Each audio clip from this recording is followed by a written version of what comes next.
Benjamin फ्रँकलिनने म्हटलंय की time is मनी किंवा वेळ म्हणजे पैसा.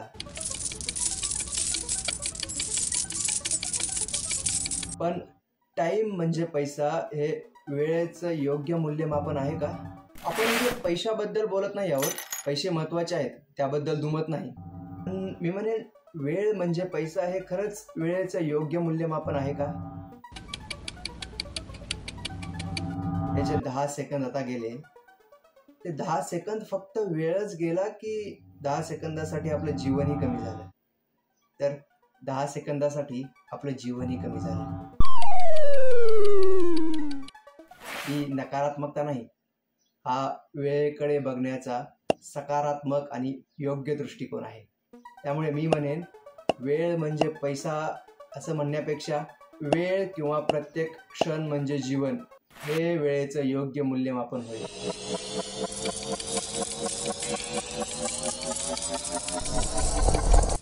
सर्वात पहिलं तर हे की वेळेच्या व्यवस्थापनाबद्दल किंवा टाईम मॅनेजमेंटबद्दल व्हिडिओ म्हणजे काहीतरी क्लिष्ट असणार किंवा अवघड असणारच. कारण आपण शाळेत किंवा कॉलेजमध्ये खूप वेळा याबद्दल शिकलोय, पण ते कधी आपल्या डोक्यात गेलं नाही. किंवा असंही असू शकतं की त्यावेळेला आपण टाईम मॅनेजमेंटबद्दल गांभीर्याने घेतलं नाही. पण म्हणतात ना, देर आये दुरुस्त आहे.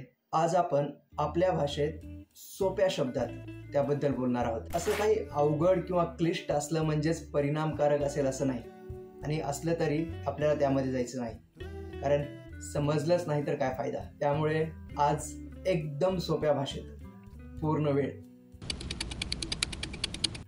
पहिलं तर आपण आपला हा गैरसमज दूर केला पाहिजे की कुठली गोष्ट करण्यासाठी माझ्याकडे वेळ नाही किंवा कुठल्या कामासाठी माझ्याकडे वेळ नाही हे म्हणणं काही चुकीचं नाही. कारण आपल्याकडे वेळ आहे फिक्स्ड, आणि तो फॅक्ट आहे, मान्य केला तरी आणि नाही केला तरी. आणि फॅक्ट्स मान्य करण्यातच समजदारी आहे, कारण मान्य नाही करून ते बदलणार नाहीत. इथे मला पहिला पॉईंट हा सांगायचा आहे की आपला प्राधान्यक्रम किंवा ज्याला आपण प्रायोरिटीज म्हणतो त्या स्पष्ट असल्या पाहिजेत. म्हणजे 2 गोष्टी जर असतील तर त्यामधली कुठली गोष्ट मी प्राधान्याने केली पाहिजे, आणि तो प्राधान्यक्रम आपण कसा ठरवणार, तर कुठली गोष्ट केल्याने मला जास्तीचं आउटपुट मिळेल. हे आता काही कुठलं रॉकेट सायन्स नाही, सिंपल आहे. पण साधारणतः आपण सोप्या गोष्टी मिस करतो आणि जे आपल्या आवडीची किंवा सोपी कामं असतील ते करतो. पण कदाचित असं असू शकतं की जी आपल्या आवडीची किंवा सोपी कामं आहेत ती गरजेची नाहीत. एक 80-20 रूल आहे, ज्याला परेटो प्रिन्सिपल म्हणतात. नाव ऐकून अवघड आहे असं समजू नका, आहे एकदम सोपं. 80% गोष्टी केल्याने किंवा कमी महत्त्वाच्या 80% गोष्टी केल्याने आपल्याला फक्त 20% परिणाम मिळतात, आणि महत्त्वाच्या किंवा अतिमहत्त्वाच्या 20% गोष्टी केल्याने आपल्याला 80% परिणाम मिळतात. म्हणजे 20% ज्या महत्त्वाच्या गोष्टी आहेत थोड्याशा, त्या कोणत्या आहेत त्या ओळखणं आणि त्यांना प्राधान्यानं करणं, आणि बाकीच्या ज्या कमी महत्त्वाच्या 80% गोष्टी असतील त्या आपण नंतर करू शकतो, किंवा वेळ नसेल तर नाही केल्या तरी चालतील. आता इथे हा 20 आणि 80 असा काही फिक्स नाही, मागे पुढे होऊ शकतं. 20 आणि 80% हे एक गायडिंग प्रिन्सिपल आहे, किंवा ज्याला आपण एक मार्गदर्शक तत्व म्हणू शकतो. मार्गदर्शक तत्व गायडिंग प्रिन्सिपलपेक्षा अवघड वाटतंय, तर आपण त्याला एक ठोकताळा म्हणू. महत्त्वाच्या आणि कमी महत्त्वाच्या गोष्टी ओळखण्यासाठी आणि त्यांना प्राधान्य देण्यासाठी. कुठल्या गोष्टी करायच्या किंवा कुठल्या गोष्टी नाही करायच्या, किंवा कुठल्या गोष्टींना प्राधान्य द्यायचं किंवा नाही द्यायचं हे आपण कसं ठरवणार, तर ते आपले ध्येय किंवा गोल्स काय आहेत त्यावरती अवलंबून आहे. त्यामुळे आपले गोल्स किंवा ध्येय स्पष्ट असणं ही महत्त्वाचं आहे. आता ध्येय किंवा गोल म्हणजे असं काय नाही की माझ्या जीवनाचं ध्येय काय आहे, किंवा मला माझ्या जीवनाचं ध्येयच माहीत नाही तर मी काय करू. गोल्स 1 दिवसाचे असू शकतात, 1 महिन्याचे किंवा 1 वर्षाचेही असू शकतात. म्हणजे आजच्या दिवसासाठी मला काय महत्त्वाचं आहे, ABC ह्या जर 3 गोष्टी असतील तर कुठली गोष्ट मी आज प्राधान्याने केली पाहिजे.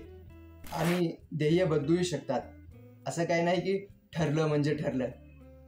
आपल्या जीवनाच्या अनुभवावर किंवा आपल्या समजेनुसार ज्याप्रमाणे आपली समज वाढत जाते किंवा बदलत जाते, आपली ध्येय बदलू शकतात आणि त्यामध्ये वावगं असं काही नाही. कुठलीही गोष्ट घडवून आणण्यासाठी ठरलं म्हणजे ठरलं महत्त्वाचं आहे, त्यात दुमत नाही. पण काळानुसार आणि वेळेनुसार बदलणंही महत्त्वाचं आहे. म्हणतात ना, change is the only constant thing.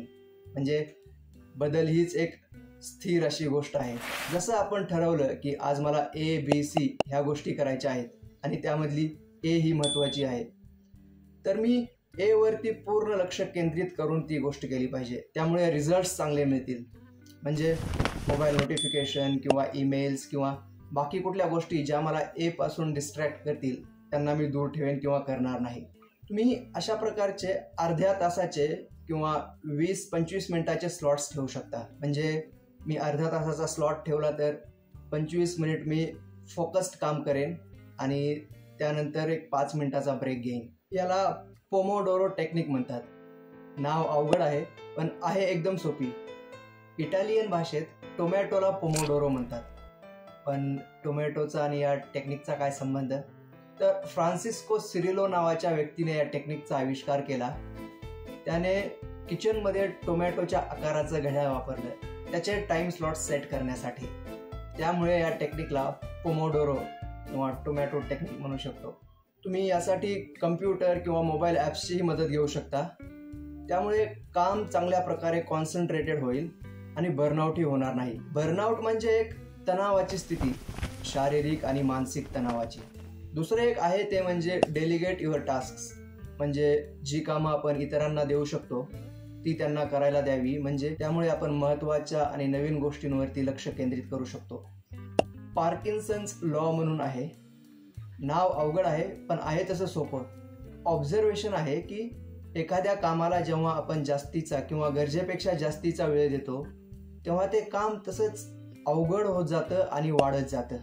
आणि हे असं का होतं तर कधी कधी आपण गरजेपेक्षा जास्त एखाद्या कामाचा मानसिक ताण घेतो आणि त्याला जास्त वेळ आणि रिसोर्सेस अलोकेट करतो. जसं ओव्हर थिंकिंग असेल किंवा ओव्हर ॲनालाइज करतो आणि गरजेपेक्षा जास्त आपण वेळ किंवा स्टेप्स ॲड करतो आणि ते काम आहे त्यापेक्षा अवघड करून ठेवतो. तुम्ही टीम मॅनेजमेंटमध्ये असाल किंवा ॲज अ टीम काम करत असाल तर तुम्ही मोबाईल किंवा कम्प्युटर ॲप्सचाही वापर करू शकता. जसं ट्रेलो असेल किंवा असाना असेल, यांचे फ्री आणि पेड दोन्ही प्लॅन्स असतात. त्यामुळे तुम्ही तुमचं काम व्यवस्थित ऑर्गनाईज करून डेडलाईन सेट करू शकता आणि प्रोग्रेस ट्रॅक करू शकता. टाईम मॅनेजमेंट म्हणजे काय असं नाही की मी प्रत्येक सेकंदाचा किंवा प्रत्येक मिनिटाचा पुरेपूर वापर करेन आणि माझी प्रोडक्टिव्हिटी वाढवेन. त्यामुळे फक्त तुमचा ताण आणि त्रास वाढेल.